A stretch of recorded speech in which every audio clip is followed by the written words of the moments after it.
then in 1863, we'd been under martial law, martial rule since 1861. In 1863, April 24th, 1863, they do the Lieber Code, Lieber code. And that man was an attorney from Germany. And in the Lieber Code, you'll find public and private. And when you look up the definitions of public and private, you'll see the difference. So when you are in society, government assumes you are fulfilling the public office of person. If you are a person, if you are an individual, you are fulfilling a public office. And when you're fulfilling that public office, you're a citizen, you're a resident, or a non-resident, and then the government has jurisdiction over you. So that's kind of how that works. I yield. Can you go over the jurisdiction of saying a resident? Because when we're common law or we're out of their system, we don't say we're a resident anymore or use our zip code. And these girls probably know, but Tia just came in. Mary just joined us. Mary is an assembly member here in Hawaii, and Tia is in Georgia. And Tia, just to catch up, we're talking about several things today. Jurisdiction, standing, status, and the SETA KV trust. Andy was just going over. So if you have any questions, you can raise your hand, or you can just ask, and he can, because we really want you guys to understand everything so we can go find other people and help them understand. I yield. Go ahead, Andy. Okay, Ahava. So what happened was, I sent Ahava a email the other day, and I am going to see if I can open that right now, and because it's pertinent to what Ahava just asked. So give me just a second, and let me look at this. And it's called, I made this document the other day, Man and Associated Definitions with a Solution. And in the beginning, it talks about the definition of the word man. And so I want you to hear this definition, and then I'm going to go down to my definition, and then I'm going to fill in the blanks in between. So this is the definition of man in Ballantyne's Law Dictionary, 3rd edition.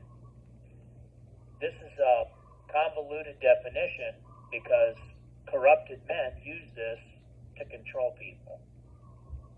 In the generic sense, a human being, whether male or female, all human beings, mankind. In the narrow sense, a male human being who has reached the age of majority, at least an age above puberty. So that's Ballantyne's Law, 3rd edition.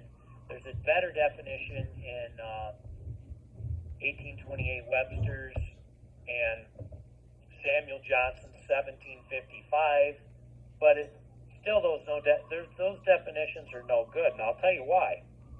I just put this document together a week ago. So I made and it's not all about me, but I tried to put together a definition of man based on the Bible, and what would that look like?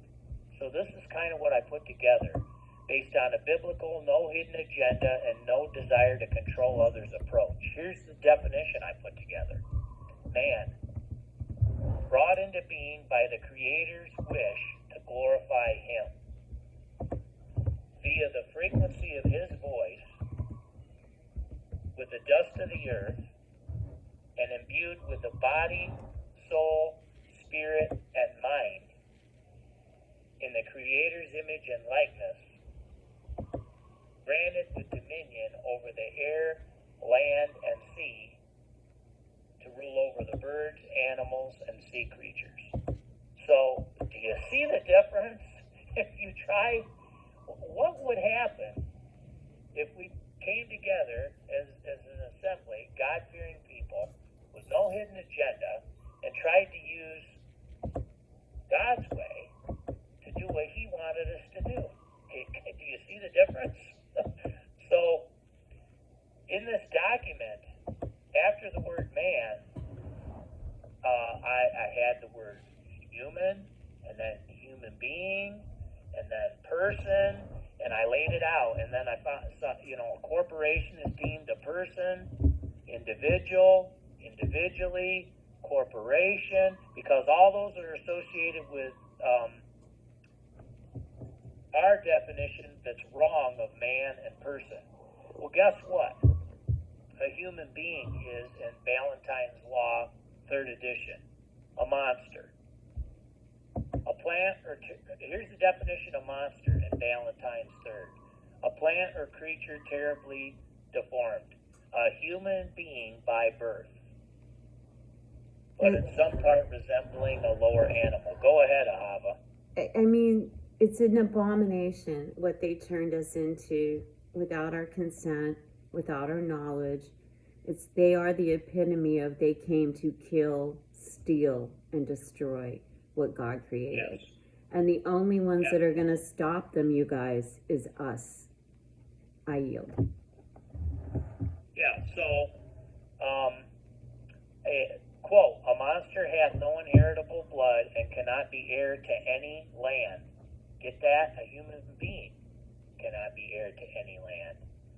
Although, albeit it be brought forth in marriage, but although it hath deformity in any part of its body, yet if it hath human shape, it may be heir. So anyways, and then you've got natural person, and so then at the bottom of this document, I wrote this. And Ahava's got this document, she can send it out to you. And, but just let me read this. Give the wrong definition of man because of control. And man can never figure out how to gain dominion bestowed by the Creator because of his own sin and the sin of others.